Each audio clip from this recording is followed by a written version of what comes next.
Jackson PowersJohnson, kind enough to join us. Great to see you.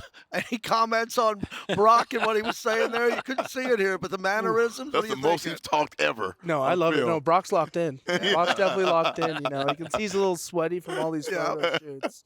You know, when you get a pretty guy like that, everyone's pulling him everywhere. So luckily, I'm here though. Right. Yeah. You are here. We appreciate you. And what about from 1 year last year to now, and how much you've grown, not only as a Raider but as a player, off the field, on the field? What's it been like for you? No, it's been a lot of growth. I mean, especially in the building, being here, every day at 5 a.m. being here with Max. It's been a lot of fun. I'm down 15 pounds.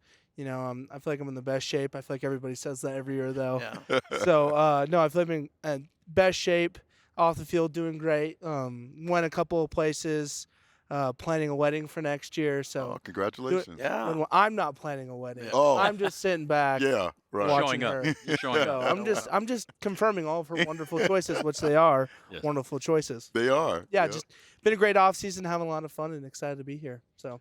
Look, what's the biggest change as far as how you approach the game, and now that you're in your second year?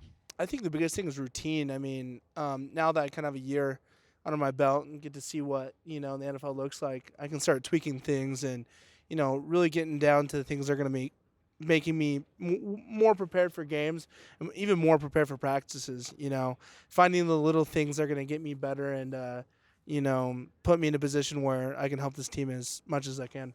Speaking of those routines, Jackson, you're now pretty much, I wouldn't say you're locked in, but you mentioned this earlier, being at center and being able to focus on that one position is enabling you to just kind of, I don't know if focus is the right word here, but how has that helped you lock in on what you need to do? And then if you know exactly where you're going to be, how does that help the rest of the offensive line? I feel like you just see, I think it really shows that once you give somebody, time to really focus on one thing, they can, focus on being the best at that thing. So, the coaching staff allowing me to really focus on center, and me being able to show it through OTAs. I mean, offensive line's a position where you need all five guys to be on the same page, and you need to see that in the film. Even in film, you're doing good stuff, and that shows the people next to you, like, okay, he knows what he's doing, and he's continuing to get better. So me being able to, play center, focus on center, I think shows my teammates that, okay, he's not this young guy anymore. I mean, I'm still young. And good looking. Oh, I don't know. They don't pay me to look pretty, all right? But, no, being able to stay at center and show that I can do that at a high level instills confidence throughout the offense. So We know that Colton's the leader when it comes to being a veteran, but this competition on the offensive line is going to be amazing, right? So everyone knows they're fighting for a job, even if you have the leadership at a position like you do at center. But to know that every day on tape, and especially the guys who are going to get less reps, want to be ferocious in those reps. What's that been like to be around from OTAs and seeing that? I mean, it's excitement. It's a lot of competition. Yeah. I think everybody kind of looks at competition and goes, whoa. There's also sometimes a negative connotation when you think it goes throughout the different rooms and the different relationships. But for us, we're just working as hard as we can. We're helping each other. We're all having a great time out there. We're having the most fun we've ever had in football. So everybody wants to say, oh, there's a lot of competition. That might bring some drama. No, this isn't Love Island. We're just having fun playing football and all getting better. So I think it all promotes, a growth and a really developmental mindset. I think on most fan bases and people don't understand the center and his leadership. I mean, we think about quarterback all the time, and hey, he's the leader in the team, but the center is right there. I mean, he's the middle of everything, touches the ball on every play. Talk to us a little bit about how you deal with leading guys who are older than you because you're at that position. I've done it since college. My freshman year, I started and I played. I've always had guys that are older than me. I went to a room at Oregon that had fifth-year, sixth-year seniors. And there's this little 17-year-old freshman walking in, shaking things up. So, it's not anything new to me. I mean, I've always been, told, from my high school coach, if you're young enough, it doesn't matter. If you're good enough, you can play. And that's where I kind of hang my hat on. I'm going to continue to play as hard as I can, and be the best I can. And I think me doing that, leads the guys. I also think, relationships kind of off the field, and relationships in the meeting room, relationships in the meal room, especially for linemen, is imperative. Yeah. So me being able to, connect with the guys, bring kind of a youthful aspect to the offensive line, I think it's going to, help lead the group and also put us in a great position. Yep. I got a two-parter for you, Jackson, and neither question is related to the other, which Okay. is fine. But I like the it. first part, for the uninitiated, offensive linemen don't really have stats, right? That fans can look at and say, oh, yards per carry, blah, blah, blah, whatever. But to me, it's always been the less you notice an offensive lineman, the better the job they're doing. Yep. So where is the reward for an offensive lineman? And the second part of the question, which has nothing to do with the first, is what'd you think of Coldplay this weekend? Ooh, okay. We'll start with the football question, of course. But, no, I mean, I think it's changing. I think the landscape of lineman football is changing. Yeah. We're getting an award this year. Mm-hmm. I mean, you look at Jason Kelsey, he's in commercials. Yep. It's becoming more well-known, and you can kind of see it in the replays. I mean, there's a great run, and what do? They're starting to talk about the blocking now. Yeah. And I think that kind of landscape of linemen not being talked about is changing for sure. But I think definitely the reward is, within the field. I mean, we're the only position to where if we don't do our job, people can get physically hurt. Right. And I think that's kind of the reality of the situation that people kind of forget. So my pride I take is, my quarterback's healthy.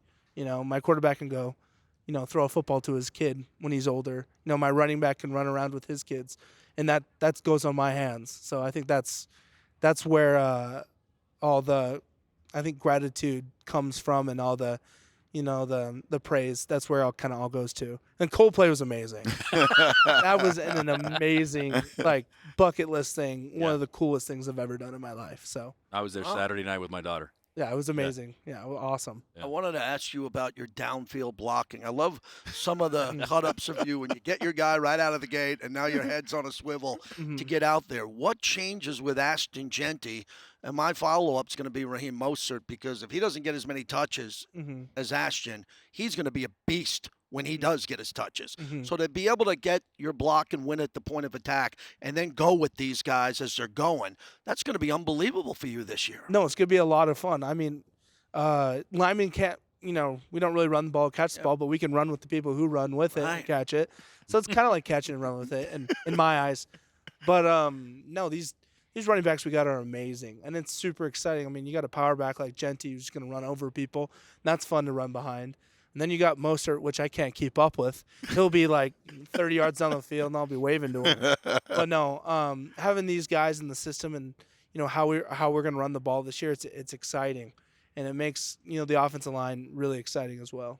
Yeah, talk to us about you and Maxx, kind of the leadership that he's kind of helping you kind of come along with in your guys' relationship. No, Maxx is unbelievable. I mean, kind of right after the season, I was kind of iffy on it. I didn't know what I was going to do. It's my first off season, first time I ever had a break. And he's just like, all right, when you're done with your trip, come back and let's get to work. And, I did that. So I've been coming in with Maxx every day at 5 a.m., trying to beat him to the building every day now. Right. Now it's a little bit more competition. Yeah. But, having breakfast with him, working out with him, he's doing a little rehab on this and that. And I'm just doing his rehab. I'm doing everything he's doing. And, I get kind of made fun of a bit about it. Why? Just because they're like, oh, you're this little puppy. I'm like, well, that's an all-pro. That's right. Might as well. Yeah. So being around him, he's such an amazing person. I mean, we have so much fun. I think it's kind of the thing that kind of gets pushed aside is we're having so much fun. And we're working really hard, and I'm dying. All right, but I'm having a lot of fun. So there's more to this story, though. I'm fascinated. That was a great question, because a lot of guys can initially say, yeah, I'll jump in with you. Or, yeah, I'll do a month with you. And then you're looking at the clock at 4:15 in the morning going, not only do I got to get in there, I got to work out with Maxx Crosby. Yep. That's a commitment to excellence. Yeah. Oh, good little throw commitment to excellence over there. That gauntlet. He's a pro at this. He's a pro at this. Look at this guy. That's awesome. I had my window. That's awesome. That's amazing. No, definitely a level of commitment, working out with him. I mean, the first week was, whew. Yeah. That was tough. That's what but I'm getting at. As I said, it was so fun. There's no reason not to now. You know, we're like riding on the assault bike till we're almost puking, but we're both laughing about Step Brothers, you know, the movie, and quoting lines with each other, like having a great time. So, you know, we work really, really hard, but we have a lot of fun at the same time. Did you guys just become best friends? Maybe. I mean, I don't know if I have the neck tattoo on me yet. I don't think the wifey would let me do that. So we'll see. You got a new teammate is an old teammate from Oregon, Dont'e the Thornton Sierra. I mean, what can fans expect to see from him, and how different does he look today than he did when he was with you up in Eugene? Okay, so a whole lot of speed. I mean, I take a lot of credit for recruiting him to Oregon. I heard. And then he left us, which, you know, a little bit of relationship issues. We've been going to therapy. All right. There you go. No, he's amazing. I mean, you see his college tape. Even, you know, from Oregon, you see all the explosive plays. You go to Tennessee, you see all the explosive plays. He's a proven guy. And above all that else, he's just an amazing human being. How he's starting to attack it and how he's, you know, treating this building is like a pro. He's not acting like a rookie. And it's really cool to see. And especially, you know, getting to know him when he was 16 years old now to where we're at the same team. I mean, nothing but excitement and love. And he's going to bring a lot to this team. He's going to bring a lot of enthusiasm. He plays with a lot of passion. I think that's why, you know, he's going to be a fan favorite. I mentioned this to you in the past. I just love the fact that you gravitated to the legacy of Jim Otto and understood how big that is. And then Dave Dalby, Barrett Robbins, the other centers that came before you. But there's just something when you're at a game and you see the 00 and you see all those jerseys. One of the greatest of all time, arguably the greatest AFL player of all time, most decorated. How important is that for you, legacy and knowing about these legends who came before you? It means everything. I mean, we wouldn't be here without those people. I mean, I wouldn't have loved the Raiders as much as if Bo Jackson wasn't a player, you know. The people who laid the groundwork and the foundation to where we are today, I mean, it means everything. I mean, we like to say the greatness of the Raiders is in its future, but, man, there were some great times that we, you know, got to look back and, you know, take a little bit of and then, you know, also play with passion for them. You know, Jim Otto, like, you see an organization idolize the center. Like, that's unbelievable. So to be a part of an organization that, you know, treats their alumni like that, I mean, why not play as hard as you can every day Sunday for the guys that played before me? Have you ever sat down and talked with Chip about the Oregon days and which team would be better than I mean, a little bit here and there. I mean, he's riding his little Ohio State national championship. All right, just a little thing. No, I've talked to him a little bit. I mean, not a ton though. I mean, we're staying in the present. I ask him little questions here and there. Like, I'll make like little funny Eugene jokes, and I'll see that like he'll peek his head a little bit. But you know, that was a while ago. That was when I was like in I think in elementary school. Right, so. right. He's an old dude. Well, we appreciate you coming in because you have a great connection with us in the Raider Nation. Be healthy this year and enjoy the rest of Media Day. You're not done yet, right? No, I gotta go take pictures. There you go. Let's hear it, everybody, for JPJ for coming. Thank you guys. Appreciate it. A nice run. Fantastic.